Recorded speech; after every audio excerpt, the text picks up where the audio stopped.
Yes, we are excellent. That's why we're here to celebrate women, to celebrate our achievement, to celebrate and to reflect as well. What would be the next 5 years? And we will hear to our speakers. And now it's a pleasure to welcome again President Rhode Island now, Hillary Lever-Friedman, on her remarks. And after, Representative Anastasia will present her remarks, and we can have some finger food for you. We can have some time. It's celebration, right?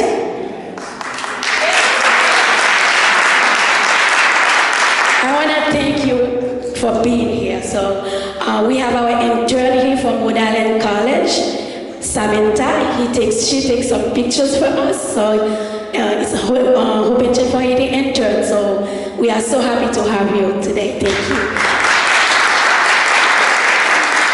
Okay, Dr. Hillary Lever-Friedman.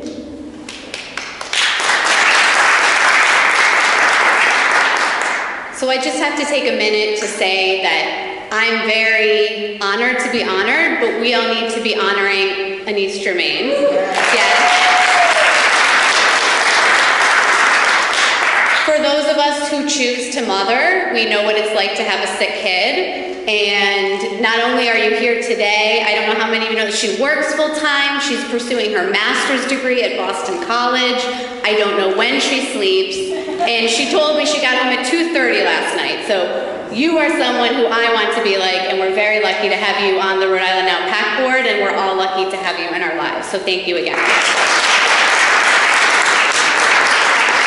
So I don't want to sound like a broken record, but as many people have said, we're here to celebrate International Women's Day. We're celebrating the passage of the 19th Amendment this year, but of course we all know that we have so much more work left to do. So part of that work is acknowledging our differences in both our life and world experiences. And we know from the perspective of women that there are continual gaps in what we are able to do in society, and that especially means the economy as well.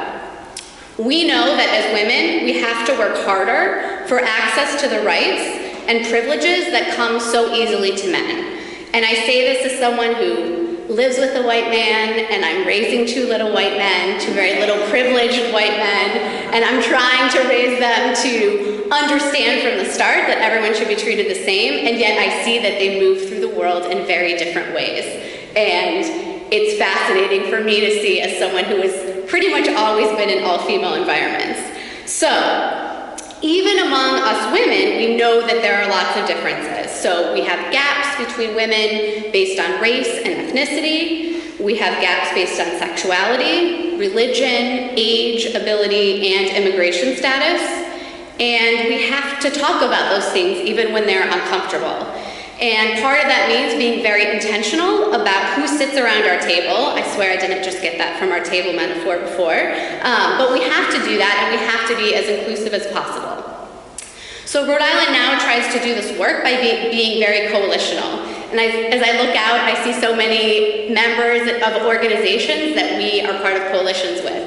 The Women's Fund of Rhode Island, Moms Demand Action, Rhode Island Coalition Against Gun Violence, the Woman Project, and one of our new coalition partners, the Rhode Island Coalition for Parentage Equality. I got that right? Right, yes, which is very important this year. That we pass the Uniform Parentage Act because all children should be treated equally under the law. So, we try to be coalitional in that work, working within and across groups to do the very, very hard work of creating a more equal, equitable, and just world.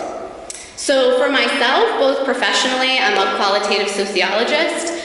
For myself politically, and then personally, I'm just a people person. I truly like to hear everybody's story, and I think that every single person has a unique story to share. And I think that we should all be working to be sure that everyone can speak and have their voices heard themselves, and we should all be working to do that for one another.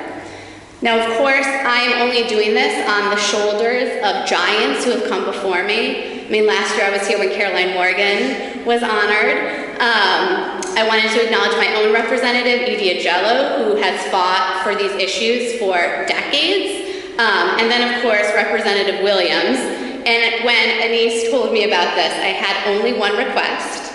which was that I had to speak before Representative Williams because it's not just the content of what she says, but the way in which she says it, and I did not want to have to follow that. So I'm going to introduce her in a second, but I just want to leave you with one more thought, which is that, of course, we are all different, and we all have our individual experiences and our own stories that are part of these larger institutional structures in our lives. But when we stand up and we fight together, we can do so much more. Because women are powerful, and not only are we powerful, we are powerful beyond measure. So thank you for fighting the fight that we will always fight, but hopefully we won't have to fight for all of these things quite so much longer. And thank you again to Anise and everyone who's here. So thank you.